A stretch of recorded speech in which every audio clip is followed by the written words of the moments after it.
Gênesis capítulo 3. Gênesis capítulo 3, verso 1. A serpente era o mais astuto de todos os animais dos campos que o Senhor Deus havia feito. Aconteceu que ela questionou a mulher. Então, foi isso mesmo que Deus falou? Então, toda desobediência a Deus começa com a voz do diabo sugestionando a dúvida para com a verdade. E esse convite aqui já é o convite do feminismo, já é o convite dessa moda ideológica que a gente está vendo hoje. Por quê? O convite do diabo é para você existir sem o peso da palavra. Se você não obedecer a Deus, a palavra de Deus, e nem se submeter à liderança do homem que ele te ordenou, como poderia ser a sua vida? O diabo pergunta para a mulher. E ela fala com a serpente.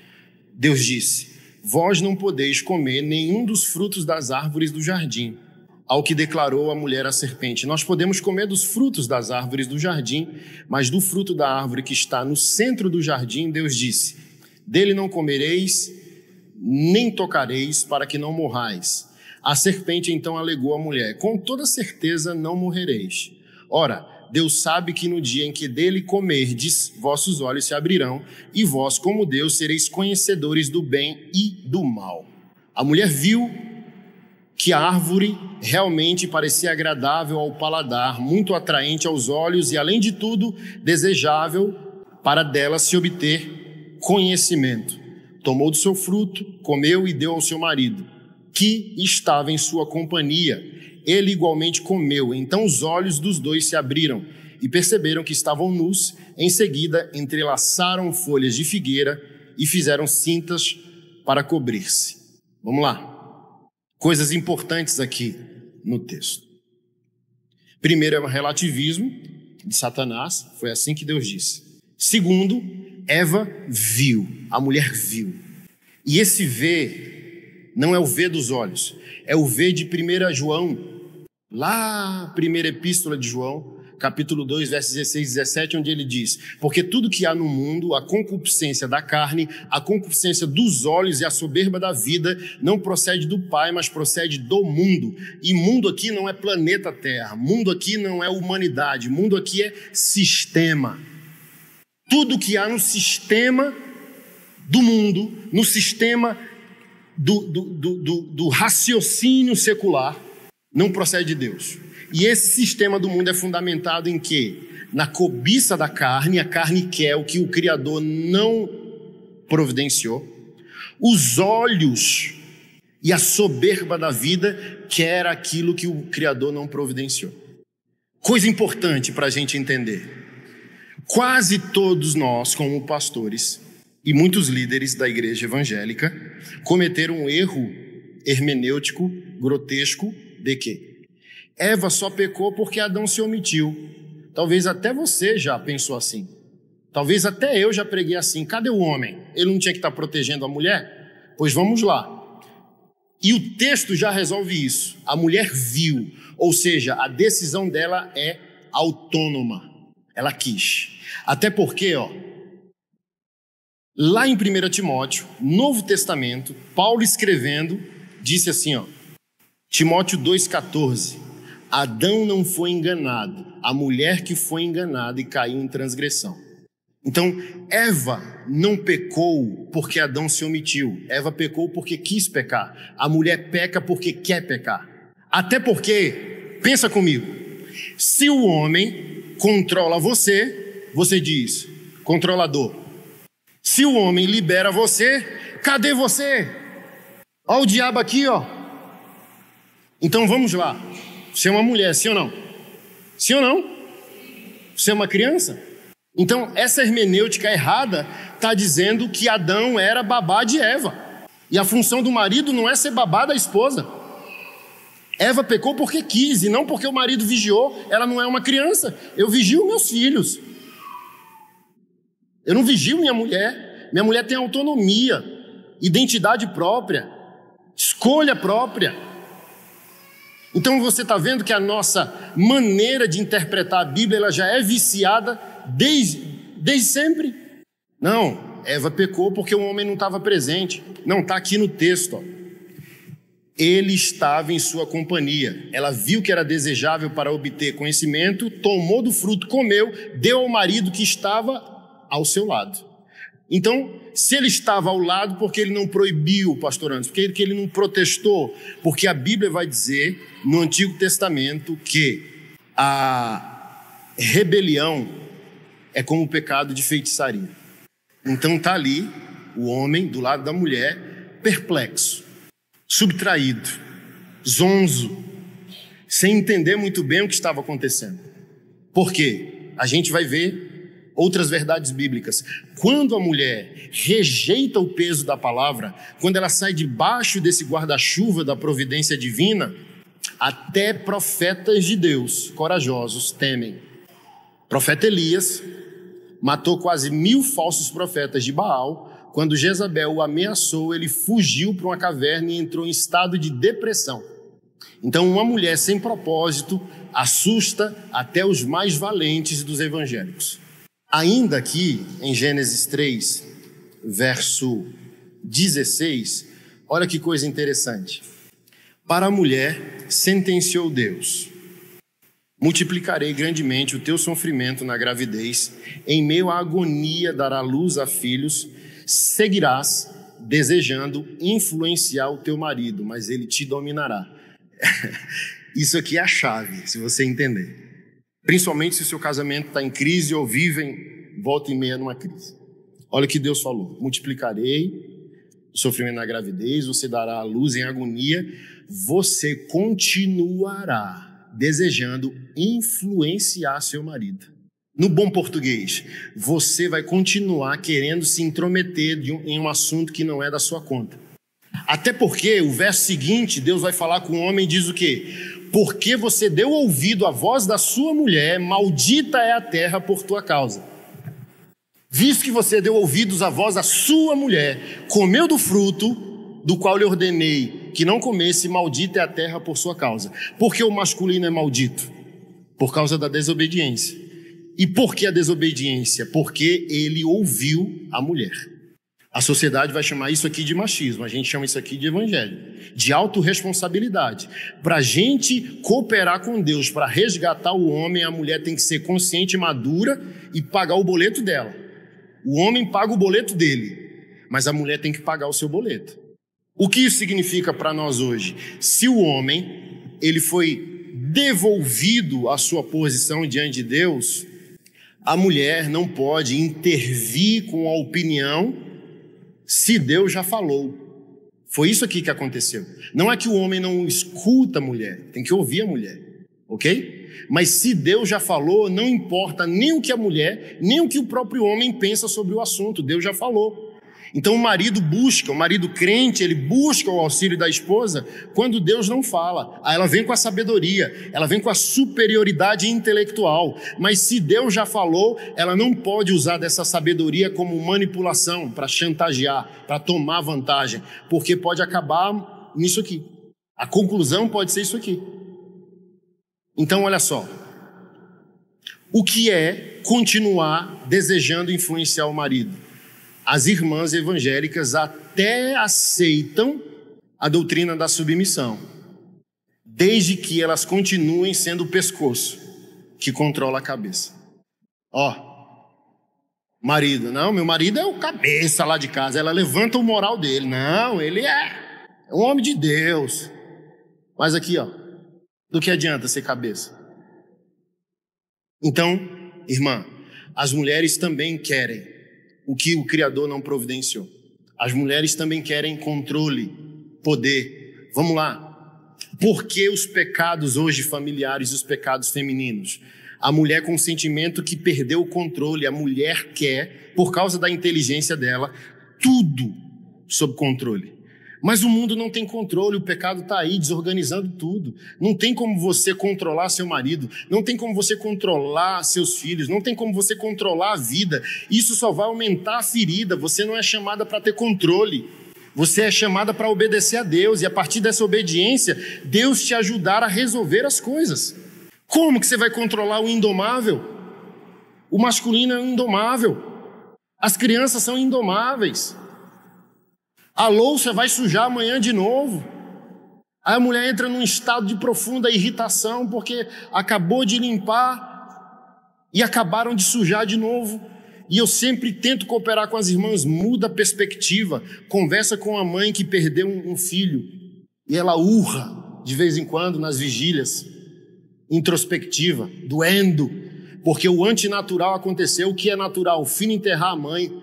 Aí aconteceu o oposto, a mãe enterrou o filho. Conversa com essa mãe se ela não queria de novo aquela bagunça, aquela louça suja, aquele caos, aquela gritaria. Então qual é a mudança de foco? Agradecer que você tem um marido que leva comida para casa, que você tem filhos saudáveis que comem e sujam a louça. Então só tem louça suja porque tem comida. Então que tal agradecer ao invés de reclamar? Que barulho! Eles estão vivos, cheios de hormônio. Compra um tapa-ouvido, um fone, alguma coisa. Porque também nós entendemos, né? Cada fase é única.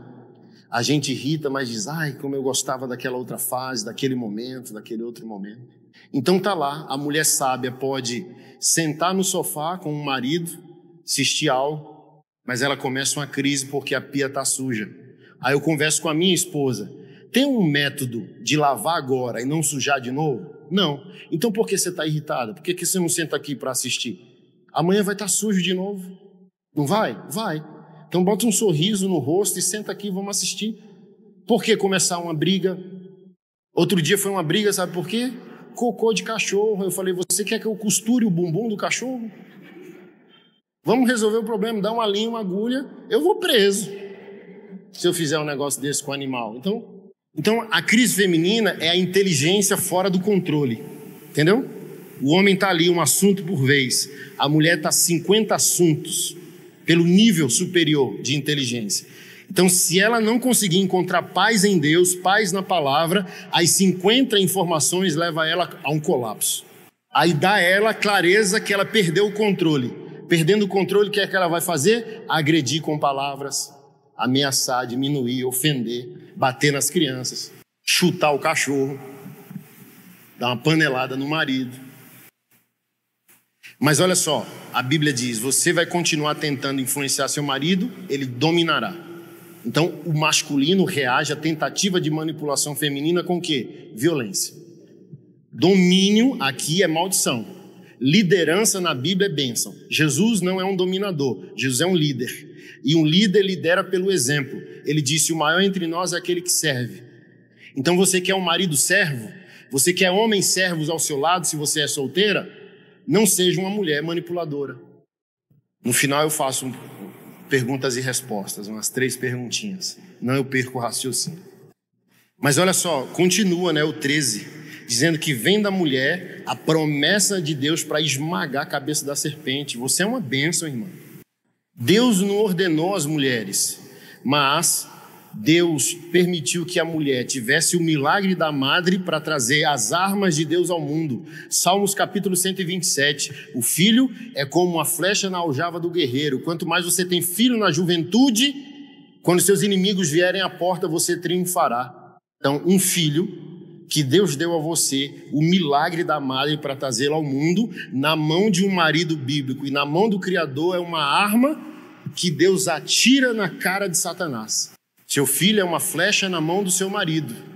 E isso requer da sua parte sabedoria para coparticipar desse milagre.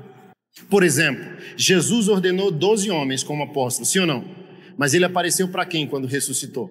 Para as mulheres. Então você não é inferior e nem superior, cada um tem um lugar de ação, importância. A gente vai ler rapidamente algumas histórias na Bíblia para a gente perceber quando o feminismo sai do guarda-chuva da providência, problemas vão acontecer. Então muitas histórias da Bíblia que incluem as mulheres, quando elas saem debaixo da providência, pecados acontecem, mortes acontecem, crimes acontecem, barbaridades acontecem. Porque Deus está contando com a inteligência feminina. Por exemplo, 1 Pedro capítulo 3, a partir do verso 1. Vou citar, não precisa ler. Falando assim, prova que a mulher é superior aos homens. Está lá assim, Irmãs, se o vosso marido não responde à fé, em outras versões, se o vosso marido não responde à palavra de Deus, que ele seja salvo por vós, sem palavra alguma, só através do vosso proceder. Bíblia. Ai, meu Deus, estou cansada, meu marido, pastor, vamos orar, vamos jejuar, vamos não sei o quê. Não. A Bíblia mandou você calar. Hoje, século 21, isso aqui é uma barbaridade que eu estou falando. O quê? A mulher tem que ficar calada e não entende o evangelho, gente, porque as coisas espirituais são discernidas no espírito e não no problema, e não na experiência pessoal. A Bíblia não está dizendo que a mulher tem que calar para os desmandos do marido. A Bíblia está dizendo que a mulher se cala diante do Criador, dando ao Criador a autoridade para enfrentar os problemas dela. Então, seu marido é o seu problema? Sim. Se cale em mim e eu compro sua briga. Então não é o silêncio para o problema, não é o silêncio para o marido, não é o silêncio para o caos daquela casa. É um silêncio em adoração, é um silêncio para Deus. Então vamos lá. Por que a mulher pode salvar o marido calada? Porque ela é extremamente inteligente. E se é extremamente inteligente, pode ser extremamente estratégica. Saber o que fala, quando fala, de maneira sábia, ponderada, que não vai ser um gatilho à ira do marido. Porque você tem o Espírito Santo como parceiro, né? Você aceitou isso, a estratégia vem dele. E já está comprovado cientificamente que um homem fala por dia menos de 15 mil palavras. E uma mulher fala por dia mais de 30 mil palavras, mais do dobro do que um homem fala. E a Bíblia diz que onde há multidões de palavras, não há exclusão de pecado. Ou seja, quanto mais a gente fala, mais a gente peca. Então, a sabedoria do Espírito Santo dizendo à mulher, mulher, se você quer resultados efetivos, bíblicos, espirituais, cristocêntricos, quero, Senhor. Aprenda a se calar em mim. Porque, naturalmente, pela sua inteligência, você fala mais. E você tem que aprender a falar menos para que as suas palavras sejam caras, assertivas. Por exemplo, gente que fala muito, você não tem prazer de ouvir. Oh, pessoa que irrita, meu Deus, tem uma opinião sobre tudo, a irmã se intromete, aí você sai. Mas alguém que é mais calado, quando fala, você se ajeita na cadeira para ouvir. Por quê? É caro. De tanto que a pessoa não fala muito, quando a pessoa toma a palavra, você fala, pode preparar que vem um trovão da parte de Jeová aí. Vem pérola. Vem coisa para alinhar a nossa vida. Agora, gente que fala pelo cotovelo, a gente nem dá crédito. Então, por exemplo, você recebe esse marido problemático com a sabedoria diaconal ou com gritaria? Cobranças, ameaças e reclamações. Porque a linguagem relacional, a linguagem de amor é diferente de homem para mulher. Mulher mais sensível, ser de gentileza, carinho, amor, lembrança de data, ser surpreendida com um jantar, com uma viagem, com um voucher para um dia de beleza. O homem só quer respeito e uma mesa posta. Não precisa de muito, não.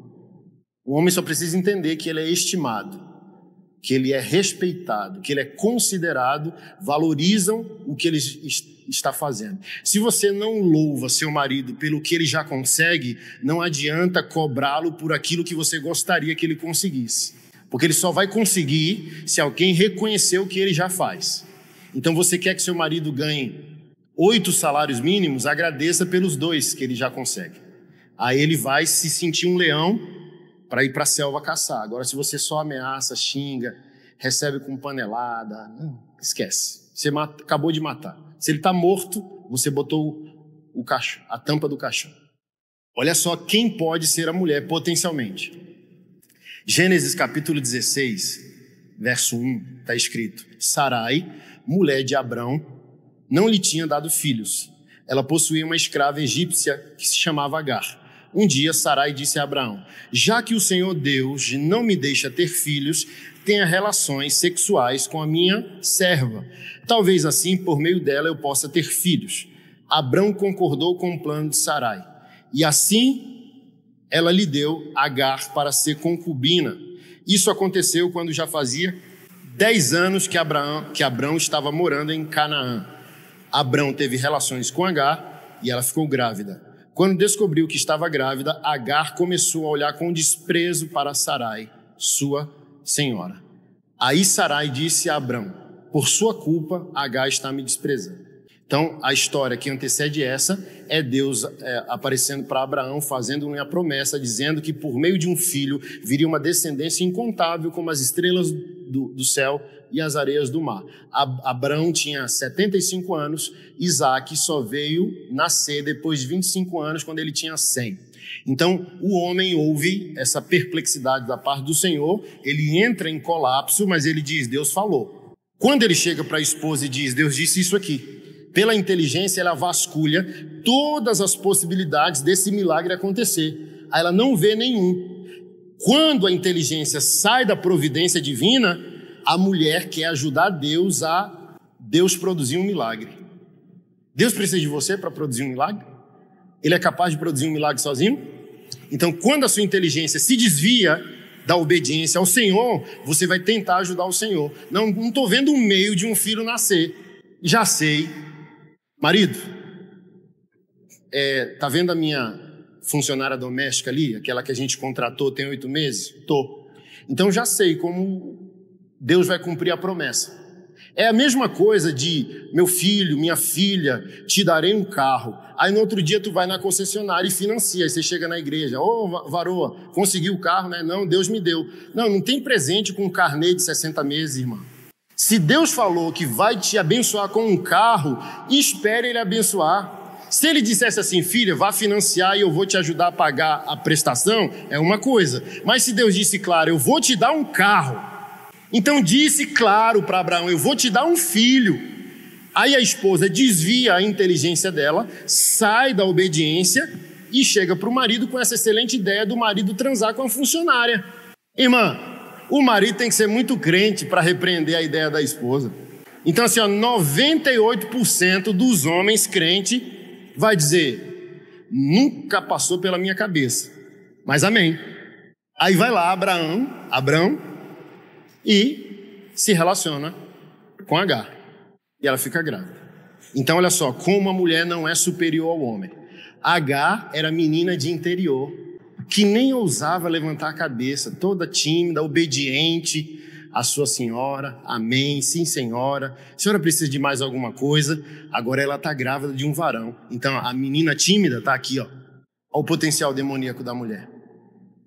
Mas o potencial demoníaco também se aplica a Sarai, que teve a ideia, convenceu o marido transa com a funcionária, quando a funcionária se volta contra a esposa chega e diz o quê? É por sua culpa que ela está me desprezando. A ideia foi de quem? Como que é culpa do marido? Então você está vendo pela Bíblia que a inteligência feminina pode se perder facilmente, e a gente começa a culpar o masculino. O problema foi criado pelo feminino, e desde sempre o mundo está treinado a culpar o masculino, inocentando a responsabilidade da mulher. Obviamente que um marido crente, se fosse eu dizia, está repreendido, mulher. Eu te repreendo com essa ideia, está amarrado para longe de mim. Você quer me botar em maus lençóis, porque toda vez que você ajudar a Deus a produzir um milagre, vai nascer Ismael, e Ismael não é o filho da promessa. Deus não precisa de ajuda. Deus é especialista. Deus não precisa de ajuda. Deus é especialista em milagres. Em Gênesis capítulo 35, verso 17, está escrito: e enquanto padecia tentando dar luz, Raquel aqui no caso, a parteira a encorajou, não temas, um filho saudável terás. No momento em que estava prestes a deixar esta vida, porque estava morrendo, deu ao seu filho o nome de Benoni. Entretanto, Jacó o chamou de Benjamim. Assim morreu Raquel e foi sepultada no caminho de Efrata, que em nossos dias se chama Belém. Lá em Gênesis, no contexto de 1, 2 e 3, Deus cria todas as coisas, se chama o homem para dar nome. Quem dá nome não é o feminino, quem dá nome é o masculino, por isso que o mundo é uma desgraça. Quem está dando nome ao mundo? O homem. Se o homem está sem Deus, o mundo é uma desgraça. Então, quando o homem volta para Deus, ele começa a dar um nome abençoador. Aí as coisas começam a mudar. Família muda, igreja muda, sociedade muda, país muda. Então, Deus não deu à mulher a missão de dar nome a nada que Deus criou. Por quê? A mulher, em sua inteligência, quando a inteligência sai da providência, a mulher enxerga mais emocionalmente a circunstância do que o quadro inteiro. E o homem é mais cartesiano, mais metódico. Uma coisa por vez, como eu sempre explico. 50 na cabeça da mulher, no homem só um. Tem suas vantagens e desvantagens. Mas olha só, Raquel quer imprimir no filho o momento dela, porque a análise, às vezes, da inteligência feminina, ela é emocional. E a análise do homem, quando ele está bem, quando ele está equilibrado em Deus, ela é moral, espiritual, de médio e longo prazo. Por isso que homem e mulher unido é um time, porque um tem uma coisa, o outro tem outra. Um tem um dom, o outro tem outro dom. Então, olha só, Raquel, baseado na dor, na aflição da gravidez, da gestação e do parto e da sua aparente morte, ela imprime no filho dela o momento que ela está vivendo. O nome dele é Benoni, que no hebraico vai significar filho da minha dor ou filho da minha aflição. Então imagina a vida do menino. A professora: Anderson, José, Francisco, filho da minha aflição, está presente? Filho da minha dor, você está aqui?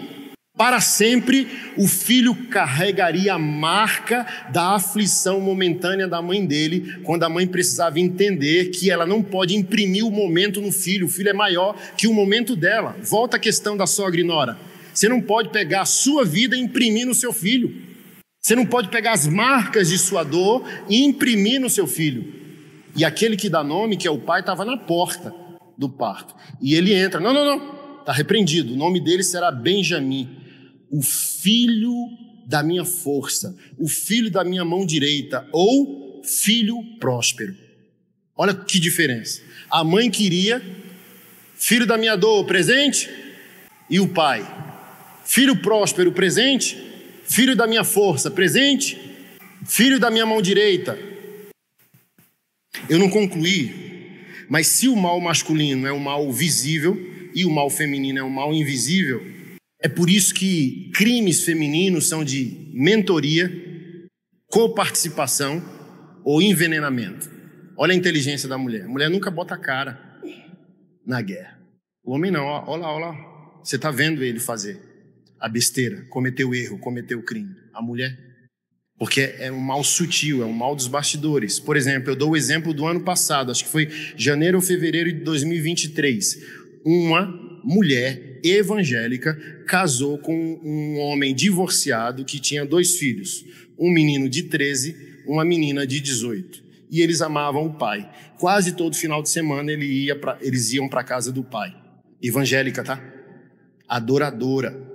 Você ia no Instagram dela, louvor, culto. Ela começou a envenenar os meninos no feijão. Aí um belo dia, a última dose foi fatal e os meninos foram levados para o hospital. A moça, infelizmente, faleceu. O menino conseguiram fazer uma lavagem estomacal e foi salvo. Enquanto eles ficaram internados antes de morrer, ela no Instagram postando a foto deles com louvor, dizendo: eu estou orando, Deus vai fazer. Até que o menino, quando voltou à consciência, a polícia perguntando: você lembra de alguma coisa? Como que foi a sua última refeição? Ah, o feijão estava estranho, tinha umas bolinhas azul. Aí descobriram que foi a madrasta. Porque, voltando ao início, para quebrar o mito que a mulher é bondosa por natureza, a gente só tem que entender essa diferenciação. Mulher peca e comete males com a inteligência, homens cometem males com o corpo. Por exemplo, homens destroem corpos, mulheres destroem relacionamentos e reputações. Por exemplo, todo problema numa igreja, às vezes tem uma irmã envolvida, porque ela não vai lá e destrói o corpo de alguém, mas ela destrói a reputação de alguém. Em Juízes, capítulo 16, vai narrar a história que Dalila vendeu o segredo de Sansão aos inimigos. É semelhante à situação que aconteceu com Jezabel, o general do exército de Israel visitou a cidade Jezabel colocou seus filhos, um dos seus filhos, para ir à frente e perguntar se a visita do homem de Deus era de paz. O homem de Deus pergunta: pode haver paz enquanto tua mãe vive com seus encantamentos? E está escrito na palavra em 2 Reis que Jezabel estava no seu quarto tomando banho, se maquiando, se perfumando, porque toda mulher má acha que todo homem será controlado pela beleza e pelo sexo. E o homem de Deus vem, e você sabe o que aconteceu, né? Pede para os eunucos jogarem ela do sobrado e os carros passam por cima de Jezabel. Então, a mulher sabe que o homem facilmente se rende a seduções, a encantos. E olha que coisa gloriosa. Talvez você não sabia, porque quando a gente lê Provérbios, a gente supõe que todos os capítulos pertencem a Salomão. Mas nem todos os capítulos são de Salomão, principalmente o 31, que vai falar da mulher virtuosa que a gente tanto prega nos nossos encontros de mulheres. Provérbios 31 são palavras do rei Lemuel repetindo o ensino que a mãe o deu. Então, um homem vai falar o que uma mulher ensinou. Então, olha só, Provérbios 31, verso 1 diz: palavras do rei Lemuel, a profecia que lhe ensinou sua mãe. Então, olha que mãe sábia que eu falei, entendeu? Minha vida deu errado, mas eu envio o meu filho. Como filho meu, e como filho do meu ventre, e como filho dos meus votos. Verso 3, não deis às mulheres a tua força, nem os teus caminhos às que destrói os reis. Uma mulher está dizendo que a mulher, fora do propósito de Deus, existe para destruir a força dos homens. Existe um outro tipo de mulher má, a que destrói reis. O que é isso? A que destrói propósitos. Por exemplo, Provérbios capítulo 7, capítulo 6, vai falar da mulher imoral. E está lá, a mulher imoral está em busca de vida preciosa. Às vezes a mulher sem Deus vê um homem que é casado, vê um homem até que é pastor, e ela tem prazer na sedução para a destruição de um propósito. É como se existissem mulheres que vibram com o propósito acabando, porque todo divórcio é a morte de um ministério, é a morte de um propósito, é a morte da cidade. Todo pecado da nossa vida é um pecado que vai tocar a nossa cidade, porque todo cristão é um ser social, trabalha, se relaciona, estuda. Então, se acontece um pecado no nosso casamento, não é só no nosso casamento, porque vai tocar as famílias envolvidas, as crianças envolvidas, as pessoas que pecaram. E, por exemplo, a gente vai para as outras instituições, as outras relações, a partir do dano que o pecado causou na nossa família. Então, uma mulher está dizendo: tome cuidado, porque a mulher sem propósito existe para drenar sua força. Não entregue sua força a uma mulher. Seja homem, não peça à mulher permissão para isso. E cuidado, porque existe um nível superior de mulher má, a que destrói propósito. Porque vamos lá, perguntaram para mim certa vez, e eu respondi num podcast: ah, pastor Anderson, o que você acha? Meu marido trabalha muito, e às vezes trabalha viajando, e eu estou cobrando muito ele que ele está ausente. Baseado na opinião da mãe do rei Lemuel, eu respondo a esse homem: seja homem, não peça permissão à sua mulher, porque ela estaria reclamando se vocês estivessem passando fome. Ela estaria reclamando se as contas estivessem atrasadas e o nome de vocês estivesse no SPC Serasa. Então, hoje o seu pão está longe, seja um homem e traga o pão para casa. Você vai concordar comigo como mulher. A coisa que mais irrita uma mulher é ver um homem sentado num sofá. Estou mentindo? Ah, você está trabalhando muito. Se ele trabalhar pouco, você vai reclamar, irmã. Então, cubra a nudez do seu marido. Ah, não, porque os meninos estão reclamando. Dava certo no passado, Por que não pode dar certo hoje? Conversa com as nossas avós, ou com as mães que o casamento deu certo, que o marido era homem mesmo, sabe? E qual era a função do homem na época dos nossos avós e alguns dos nossos pais? Sair de casa para trazer o sustento e ser recebido com respeito e honra em uma mesa posta e acabar a noite namorando à luz de vela. Por isso 5, 10, 15, 30 filhos, não tinha Netflix na época, nem internet, e deu tudo certo.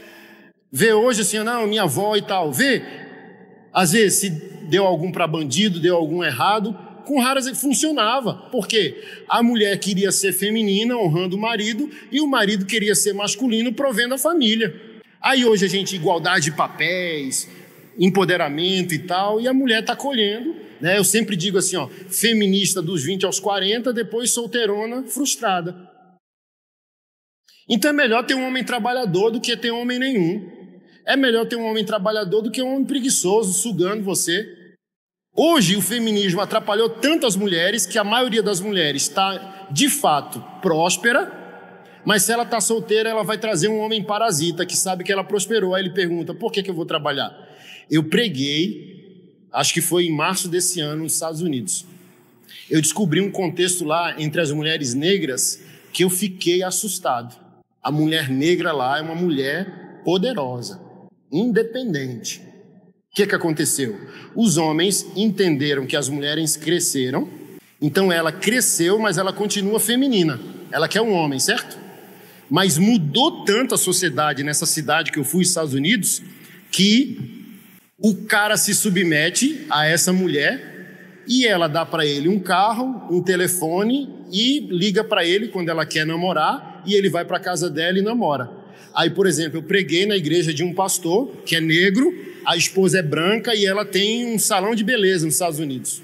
Aí um belo dia ele foi visitar lá e o salão cheio daquelas negona, sabe, americana, afro, cabelo tal. E ele foi lá, oi meu amor, beijou e tal. E as mulheres assim, hã? Que é isso aí? Meu marido. Teu marido? Tu tem marido? Essa cidade aqui tem homem ainda? Marido? É marido. E é crente. Crente? E é fiel, hein? Não me trai não. Mulher, me conta esse negócio, me conta esse babado aí. Olha só. Não, eu tô aí com um ficante que eu pago a conta do celular dele todo mês. E quando eu quero namorar, eu ligo para ele. Porque vamos lá. Você pode e deve crescer muito na sua profissão. Ganhar muito dinheiro. Mas você continua mulher, sim ou não? E a mulher foi criada para se encaixar num abraço de um homem que a ama. Não vem com essa. Você pode ser policial com a pistola na cintura, você pode ser juíza federal, entendeu? Você passar e baixarem a cabeça quando você passa. Mas quando acaba seu turno de trabalho, há um espaço no seu coração, criado pelo seu Criador, para se encaixar com o coração de um homem que te ama. Então hoje a independência da mulher tá, não precisa de homem para quê? Vai falar isso com 30, mas deixa os 50 chegar. Minha esposa atendeu uma senhora advogada, senhora não, no ápice da vida dela, 56 anos, enxutona, advogada, daquelas assim que você olha e você... Aquela mulher forte, entendeu?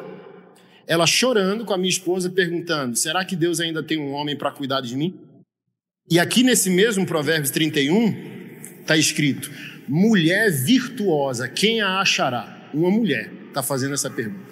Ou seja, é mais ou menos com um verso aqui em Provérbios que diz que aquele que achou uma esposa, achou uma dádiva do Senhor. Não está escrito achou uma mulher, porque ser mulher não significa ser esposa. Aquele que acha uma esposa. Então, a esposa está num nível maior do que uma mulher. A esposa é aquela que entendeu um propósito de vida. Então, quem vai achar essa mulher virtuosa? Quando a mulher é virtuosa, diz, o homem que a encontra recebeu a bondade do Senhor. Aí, por exemplo, em Provérbios 31, está escrito que essa mulher virtuosa acorda, seus filhos e o seu marido a louva. O coração dele confia nela. Meu marido nem me diz quanto ganha. Pode ser que ele é um desviado, pode ser que o coração dele não confie em ti. Que tal, às vezes, também se perguntar que você pode ter o marido que você construiu, portanto, o marido que você também merece. Porque independente do pecado do outro, o outro mora com a gente. E morando com a gente é o próximo mais próximo de nós. Minha esposa é o próximo mais próximo de mim. Sim ou não? O pecado dela é só dela. Mas se eu sou de Deus, um homem de Deus, amo a Deus, como a minha vida não influencia o próximo mais próximo de mim que dorme na minha cama? Então, se eu estou casado há 17 anos e eu vou falar para você que eu não tenho uma mulher boa, eu também tenho que aceitar que eu não sou um homem bom. Porque 17 anos também eu construí parte do que ela é. Então, se ela não é uma boa mulher, eu não sou um bom homem. Então, eu tenho, de alguma maneira, também a mulher que eu mereço. De alguma maneira, você também tem o marido que você merece, o irmão que você merece, o pastor que você merece, porque ele está reagindo à sua feminilidade. E se a sua feminilidade ela não for bíblica, ela for assustadora, você só aumenta o problema, você não resolve nada. Uma irmã uma vez foi no meu Instagram dizendo, dá 6 horas, 7, meu marido não está voltando para casa. Ele sai do trabalho e ele vai para o bar. Baseado nisso que eu disse, antes de criticar insistentemente seu marido, se pergunte que tipo de mulher, que tipo de esposa, que tipo de serva de Deus você foi até hoje. Porque você é coparticipante daquilo que ele é. Então, se o seu marido é um homem mau, um homem desobediente a Deus, é por isso que ele está no bar. Amém? Mas uma mulher madura vai perguntar o seguinte, se ele não é um homem mau, se ele tem temor do Senhor, se ele tem um coração quebrantado, por que ele não quer voltar para mim 6 horas, quer ir para o bar? Eu vou ajudar você, tá? Um teólogo católico chamado Chesterton disse, o homem na porta de um bordel está à procura de Deus.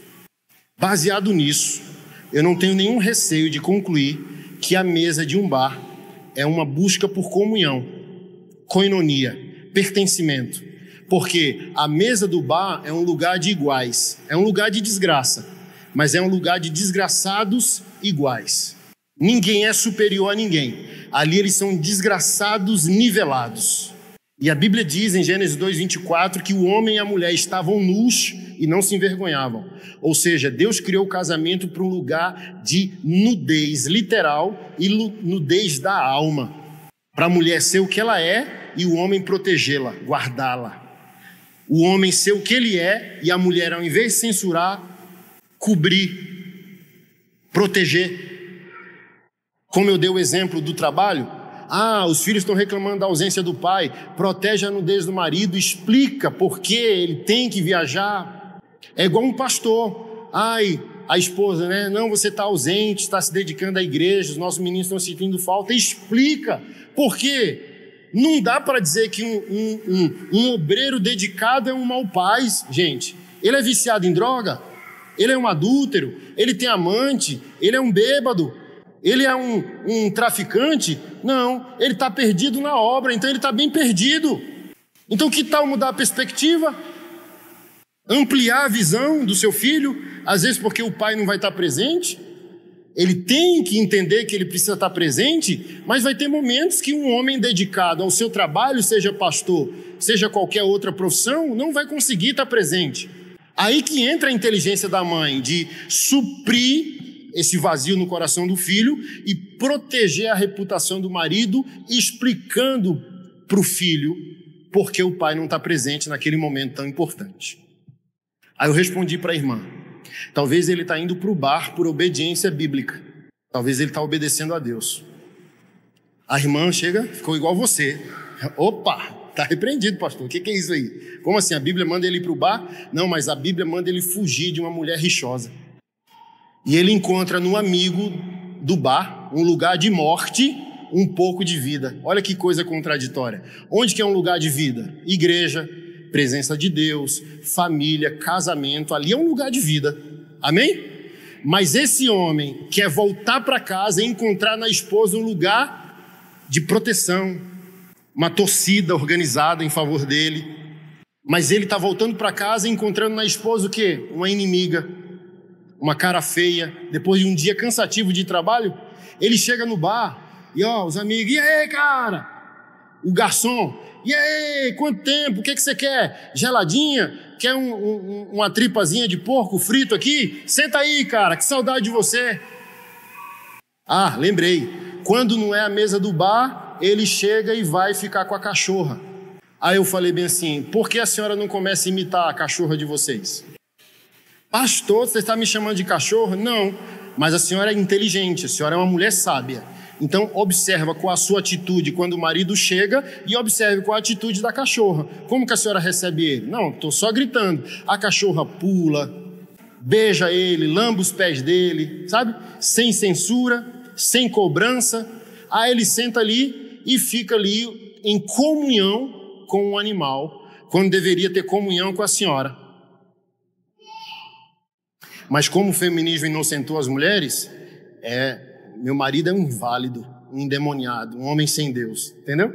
Mas ninguém pergunta para a senhora assim, o que a senhora fez para esse cara ser assim? Ninguém pergunta, porque não importa. E para Deus importa.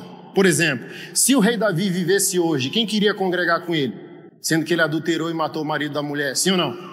É fácil ler a Bíblia, difícil é se fosse hoje a gente ir para a igreja dele. Mas ele é um homem segundo o coração de Deus praticando essa atrocidade, porque Deus vê em nosso coração o que a gente não vê. Então Deus viu no coração de Davi o que a gente não vê.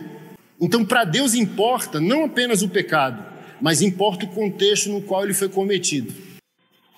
Então importa o contexto que seu marido está pecando. Porque, por exemplo, você quer Bíblia? Pra você não ficar chateada que eu estou dizendo que seu marido está indo para o bar por causa de você? Vou provar pela Bíblia, tá? Provérbios 27:15 diz: esposa briguenta é como uma goteira constante em dia chuvoso. Goteira de dia ninguém percebe, mas goteira de noite se percebe. De dia porque tem muito barulho. De noite, se o chuveiro ficar pingando, você acorda. A Bíblia está dizendo que uma mulher sem sabedoria é como uma goteira constante na cabeça do marido. Provérbios 21:19 diz: melhor é viver no deserto do que com uma mulher briguenta e amargurada. Aqui, ó, substitui deserto por boteco. A Bíblia diz em Provérbios 19:13: o filho tolo é a ruína do seu pai, e a esposa briguenta é como uma goteira constante. Provérbios 25:24 diz: melhor é viver num canto sobre um telhado do que repartir a casa com uma mulher briguenta. Provérbios capítulo 12, verso 4 diz: a mulher exemplar é a coroa do seu marido, mas a de comportamento vergonhoso é como câncer em seus ossos. Foi isso aqui que aconteceu com Adão, câncer nos ossos. Se ele estava do lado e Eva fez o que fez, a atitude dela entrou. Por exemplo, todo marido crente passou por isso, eu passo por isso. Quando a nossa mulher sai da bênção, ela nos adoece por dentro. A gente sente uma fraqueza interna quando a gente é exposto. Por exemplo, tem esposa, se ela estiver zangada, expõe o marido na roda de irmão na porta da igreja, expõe o marido no almoço de família, expõe o marido numa saída entre amigos. Ah, esse aí? Aí entra assim, ó, nos enfraquece por dentro, como se fosse uma criptonita com super-homem. Eu não sei o que é um câncer nos ossos, mas deve ser algo muito ruim. Então uma mulher, quando age sem sabedoria, ela adoece interiormente o homem. Impede esse homem de avançar, impede esse homem de prosperar. Aí a solteira pode estar aqui: pastor, todo esse culto aí só para as casadas? Não, varoa, eu aprendi a ser um bom marido ouvindo o meu pastor quando eu era solteiro. Independe do seu estado civil. É Bíblia e é Evangelho. Não está casada? Mas tem pai, tem irmão na igreja. Pega o ensino e monta uma biblioteca na tua alma, na tua mente. Então já sei como agir no futuro. No contexto, vou citar de Marcos capítulo 6, está relatado que o profeta João Batista perdeu a cabeça. Você lembra desse relato? Herodias, mãe, tinha uma filha chamada também Herodias. Essa mulher se casou com o rei, mas ela era esposa do irmão do rei. E o profeta pregava denunciando: essa relação é ilícita, Deus não se agrada. Está escrito que ela guardava amargura esperando a hora de matar o homem de Deus. Mas está escrito que o rei não se ofendia, ia de madrugada na prisão ouvir João Batista pregar. Você está vendo, às vezes, a vantagem de um homem e de uma mulher? A mulher está assim, ó, vamos lá, evento de homens. O que tiver, tá bom. O cara nem quer vir para a igreja, ele nem quer vir para o culto de homens. Primeiro ponto. Se ele decidiu vir, ele não está preocupado com nada. Decoração, quem é o pregador, se tem banda ou não tem, ok? Aí a mulher: ai, a vida, meu marido, o mundo, o machismo, entendeu? Aí todo mundo assim, ó, a mulher tá pronta, tá vendo? A mulher tem tanto problema que ela tá pronta para Deus, para ser santa, para mudar. O homem que é um problema. Mas é assim, ó, o homem demora, mas quando ele decide, ele não recua mais. Ele vai demorar a levantar, mas se ele levantar, pode comemorar, ele não senta mais, ele avança. A mulher está falando toda hora que ela está pronta, que ela é quebrantada, que ela é de Deus. Confronte uma irmã para você ver. Confronte um verdadeiro homem, ele baixa a cabeça. Confronte uma irmã para você ver a briga que você comprou. Aí a irmã vai para o evento de mulheres, mas ela já vem reclamando da roupa da irmã, vai fofocar da cor do batom da outra, está reclamando da decoração, está reclamando do suplá que colocaram na mesa, está reclamando do pregador que colocaram. Por que não chamou uma mulher? Chamou o cara todo esculhambado, velho tatuado? Pode guardar isso, vai ter irmãs que vai chegar no final do evento, segunda, terça ou quarta, talvez não fale porque eu já estou denunciando. Rapaz, trouxeram aquele pastor velho esculhambado, com a cara toda tatuada, nunca vi crente desse jeito. Aí a irmã, ouvindo, diz assim, você lembra do que ele pregou? Não, não importa, ele é tatuado. Aí não importa, você está vendo por coração amargurado? Não importa a pérola que se dá. A pessoa está preocupada com vasilhame, com aparência, e não está preocupada com o conteúdo. Porque ela quer continuar sendo vítima. E, irmã, vítimas não protagonizam. Vítimas não trabalham para Deus. Então você tem que escolher. Ou você é uma mulher sábia, uma mulher guerreira, uma parceira de Deus, uma mulher virtuosa, como diz Provérbios 31, ou você é uma coitada. Coitadas não se mudam, não mudam nada. Você tem que ser uma Maria. O Espírito Santo convida Maria ao possível apedrejamento com a gravidez miraculosa. Ela estava noiva, prometida em casamento. Se ela contasse aquela história, se José não fosse um homem de Deus com sabedoria, decidindo deixar ela de madrugada, ele ia expor Maria e ela poderia ser morta apedrejada porque está grávida sem casamento. Ela ouve tudo. Lucas capítulo 3, se não me falha a memória. Evangelho de Lucas, capítulo 3. Não, capítulo 1. Capítulo 1, verso 38. Maria ouve algo tão complexo, sabe o que ela diz? Que se cumpre em mim segundo as tuas palavras, porque eu sou serva do Senhor. É isso que uma mulher de Deus faz. Ela não se vitimiza. Ela não se diminui. Porque você não depende do homem que você tem para ser uma mulher de Deus. Você não depende que ele mude, entendeu? Que você com Deus é maioria, quer ele mude, quer não, quer ele mude e você consiga ter uma plenitude, quer Deus tire ele da sua vida, não é ele que define se você é uma mulher, quem define se você é uma mulher é o teu Criador. Mas muitas irmãs gostam da lamúria, elas não querem a mudança, elas querem continuar reclamando do problema. Aí quando essa mulher está chateada, adoecida, ela vai desobedecer 1 Coríntios 7, que diz que o corpo não é mais dela. Obviamente que o corpo do marido também não é mais dele, é o que o texto diz. O texto vai falar sobre relacionamento sexual. Olha, que o marido pague a esposa o que lhe deve, e que a esposa pague o marido o que lhe deve. Ninguém pode negar ao outro a sexualidade, a não ser de mútuo acordo, para o propósito de oração e rápido para que o diabo não vos tente por falta de domínio próprio. Meu marido, pastor, gosta de namorar toda hora. A Bíblia está dizendo que ele tem domínio próprio, querendo toda hora. E você não tem domínio próprio, não querendo toda hora. 1 Coríntios 7, pode ler.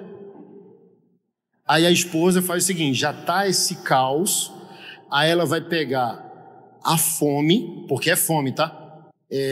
A Bíblia diz que tem os escolhidos, que receberam o batismo do Espírito Santo para ficar sem sexo.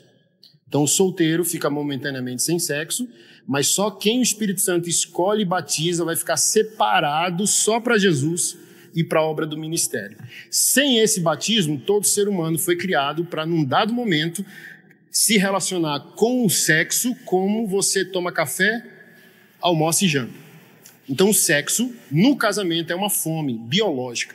A esposa precisa ser cuidada pelo marido atencioso e o marido precisa ser cuidado por uma esposa atenciosa. É o que está em 1 Coríntios 7. Se um negar o outro o sexo, o diabo vai entrar. Aí, por exemplo, meu marido tem um amante. É pecado dele, amém? Mas, voltando para o texto, e a gente perguntar para você se você tem um marido que passa fome no leito conjugal, e agora? Porque você e todo mundo vai punir que ele está em adultério. Mas quem vai perguntar se você é uma boa cozinheira matrimonial? Falando da intimidade do casal. Então você deixou o seu marido com fome, negociando. Irmã, é duro o que eu vou falar, sabe? Mas quando você pratica a sexualidade com um preço, como que a gente chama isso na sociedade? Prostituição. Você chega para o seu marido, ó, só vai ter se você isso, só vai ter se você aquilo. Qual o nome que a gente dá? Porque se ele está casado com você, ele não paga mais. É direito, obrigado. Como é dele também contigo. Marido crente que se preze tem que cuidar da esposa no prazer dela. Então assim, ó, eu já tratei. Isso que eu estou falando para você, eu falo para os homens. Eu já tratei no meu gabinete pastoral uma esposa que traiu o marido. Na sala do apartamento, no sofá do apartamento. E eu ouvi tudo, ouvi todas as partes, e depois juntei os dois e disse para o marido, olha, o pecado é da sua esposa, a responsabilidade moral é dela, e a responsabilidade espiritual também é dela. Ela pecou contra Deus, antes de pecar contra você. Mas eu ouvi ela. Ela disse que está casada há 10 anos e nunca teve prazer sexual com você. Veio um estranho, entrou na sala do apartamento que você comprou e entregou para sua esposa o que você roubou dela durante 10 anos. Então, você tem o direito de divorciar, porque a Bíblia diz, pela imoralidade sexual e a dureza do coração, você pode dar o divórcio a ela. Mas antes de divorciar, eu queria saber se você é um homem de caráter, para você reconhecer que você colocou a sua esposa no colo de um amante. Você é um homem de Deus? Ele baixou a cabeça e começou a chorar. Eu aceito.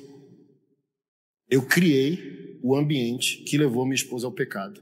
Eu aceito e eu perdoo ela. Estão casados até hoje. Então você está vendo? Que importa? Todo mundo vai dizer adúltera, mas ninguém vai perguntar se o marido é um sonegador do direito que a esposa tem de ter prazer. E vice-versa. Olha, o marido dela é adúltero. Mas pergunta se ela está dando o marido que a Bíblia ordenou ela entregar. É direito. Uniram e o corpo não é mais nosso. Então preciso cuidar do corpo da Keila, minha esposa, porque o corpo dela é meu corpo. E vice-versa. E o texto diz, para que o diabo não vos tente. Então o diabo é especialista de transformar marido feio em mais ou menos. Mas ó, meu marido tem um amante, pastor, mas você vê como o camarada é estragado de feio. Como é que ele conseguiu ter um amante, um cara esculhambado daquele? Pois é, o diabo é especialista de transformar cara feio em mais ou menos. Principalmente hoje. Antigamente as mulheres, não, tem que ter caráter, ser um bom filho, ser trabalhador. Hoje as irmãs que estão solteiras perguntam, tem dente?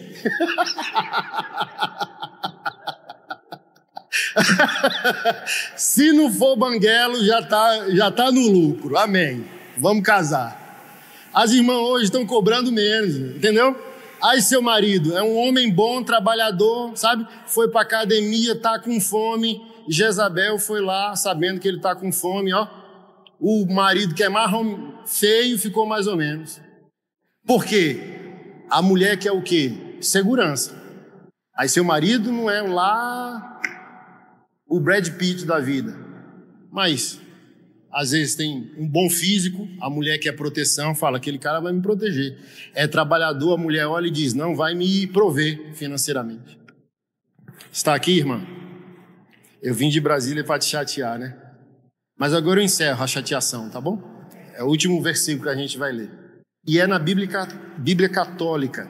Na Bíblia protestante, a nossa, que tem 66 livros, não tem o que a gente chama de apócrifos, que são os livros que ficaram fora da Bíblia protestante, mas estão na Bíblia católica. E lá na Bíblia católica tem um livro chamado Eclesiástico. Na protestante tem Eclesiastes.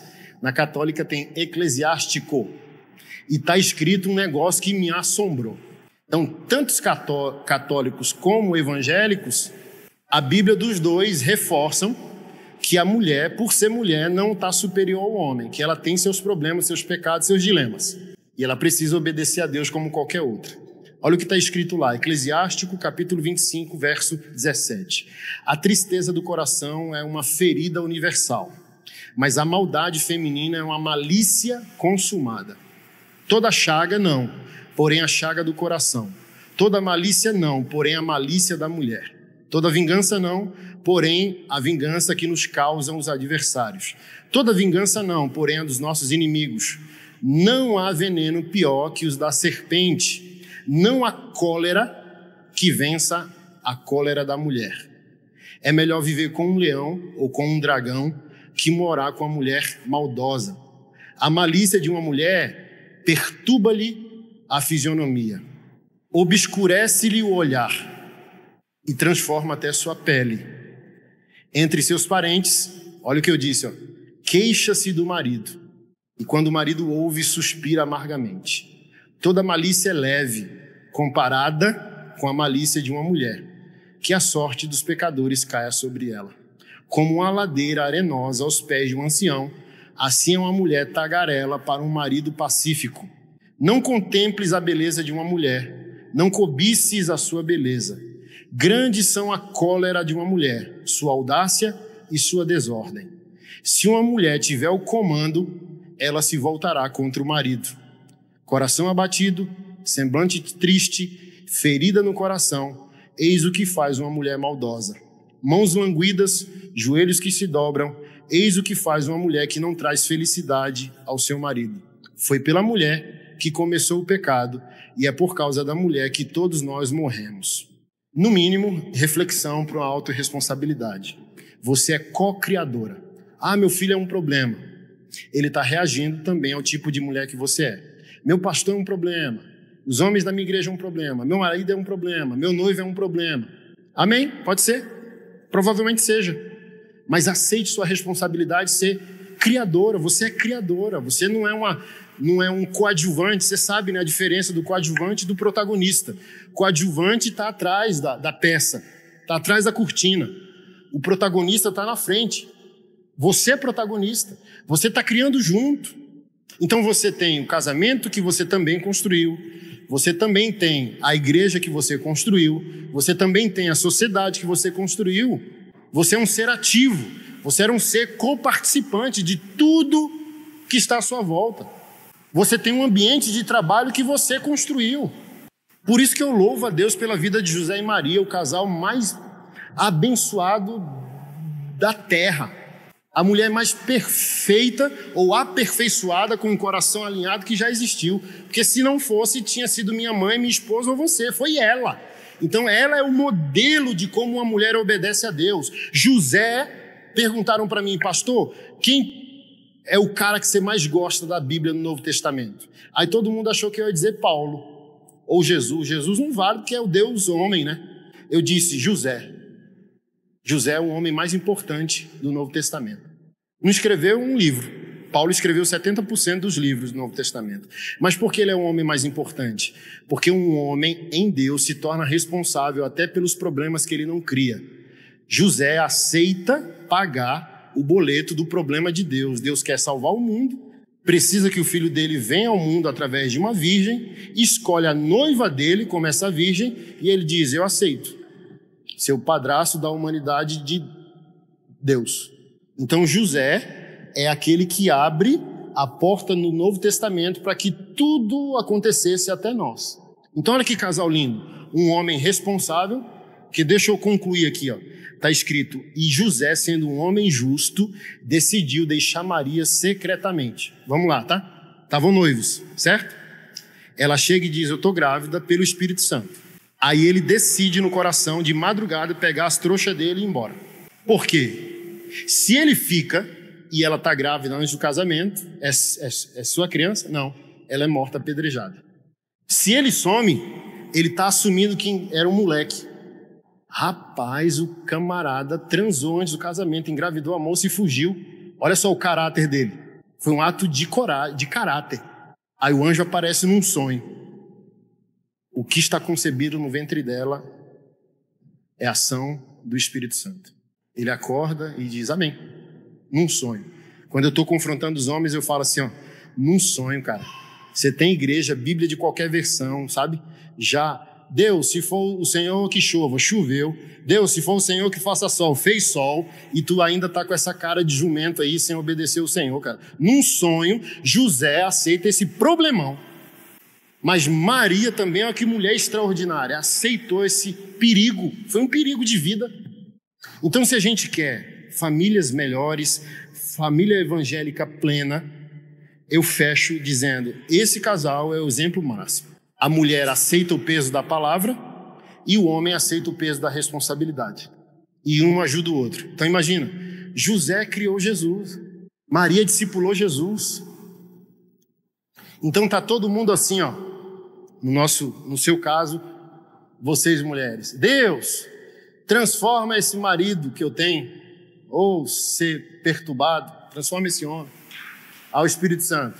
Posso usar você? Não, pode não. Falei para isso eles ontem. Ó Senhor, transforma a mulher que eu tenho. Posso usar você? Não, não pode. Com a mulher também não é diferente. Você quer um marido melhor sem que o Senhor te use. Você quer que uma luz entre pela janela do seu quarto, ilumine a cabeça do seu marido e ele acorda aleluiado. Acorda assim, ó. Aleluia, sou um novo homem. Não vai acontecer. E como que eu vou ter um marido melhor do meu lado? Aproveitando todos os dias as pequenas oportunidades que o Senhor te deu de você criar um ambiente para o seu marido ser melhor. Para eles ontem eu falei assim, ó, como que eu vou ser um marido melhor? Todo dia tem uma pilha de louça para você lavar e conquistar o coração da sua mulher. Todo dia tem uma fralda, se você tem bebê, para trocar. Todo dia ela também está cansada, quer ela trabalhe fora ou dentro. Aí olha que ato heróico, ela se sentiria protegida se você pegar na mão dela e dizer, vai dormir, vá-se embora, se tranque no quarto que eu vou ficar com esses meninos aqui. Ela vai ali, ó, tocada, mexida, meu Deus, eu tenho um amigo, eu tenho um parceiro. Imagina, não, meu bem, já pedi a comida, já pedi a pizza, cozinha não, você está cansada. Então eu falei, todo dia tu, homem, tem essa chance. Mas você, mulher, também todo dia tem a chance de, ó, recuar, calar, ter problemas, mas agir com mais sabedoria e não jogar tudo de uma vez só. Entender que não tem louça lavada para sempre, como eu disse. E não criar uma briga porque, sabe, as coisas estão fora do controle. Então, todo dia temos pequenas oportunidades de sabedoria, pequenos milagres. Mas o que nós queremos? Grandes milagres. Você quer um marido transformado, mas você não quer esse grande milagre através de um acúmulo de pequenos milagres. Jesus Cristo diz que quem destrói a vinha, a raposona ou a raposinha? Então, o que muda tudo não é o grande milagre, porque talvez ele nunca chegue. Talvez o grande milagre é um acúmulo de pequenos milagres, pequenas gentilezas, pequenas concessões. Quando a esposa... Porque eu escrevi um livro, saiu do estoque já, chama Redenção Familiar. Lá eu explico, quem entender primeiro morre. Quem entendeu o que eu estou pregando hoje pela manhã e ontem para os homens? Quem entendeu primeiro? O marido. Então você morre primeiro. E você cria um ambiente para a sua mulher ir. Foi a mulher que entendeu? Ela morre primeiro. Então quem morrer primeiro tem que ceder. E criar um ambiente para o outro também ceder. Então vira uma guerra de pequena gentileza. O marido cede, a esposa fica impactada, ela também vai ceder. Um ato gentil, entendeu? Ele entendeu o cansaço dela, botou ela para dormir e ficou com os meninos. No outro dia tem café na mesa, certeza. Porque já acorda revigorada, grata, aleluiada, sabe? Aí ele, vale a pena. Aí ele naquele dia já vai fazer outro ato de gentileza que vai incentivar ela a ter outro ato de gentileza e os pequenos milagres vão formar um grande milagre. Mas está todo mundo querendo grandes milagres sem ser a ferramenta que Deus pode usar. O teu problema, irmã, dorme na tua cama. É o próximo mais próximo, é o inimigo mais próximo. Está lá assim, ó. Eu falo bem assim, ó, tem que ser muito atribulado para não cumprir a palavra. A palavra manda evangelizar o próximo, manda amar o próximo, manda amar o inimigo e manda se submeter ao marido. Então, teu marido é aquele que tu deve se submeter. Teu marido tem dia que é o teu inimigo e o teu marido é o próximo que você ama e evangeliza. Você tem 3 chances. Ou você ganha ele pela submissão, ou você ganha ele pela evangelização, ou você ganha ele amontoando brasa na cabeça do inimigo.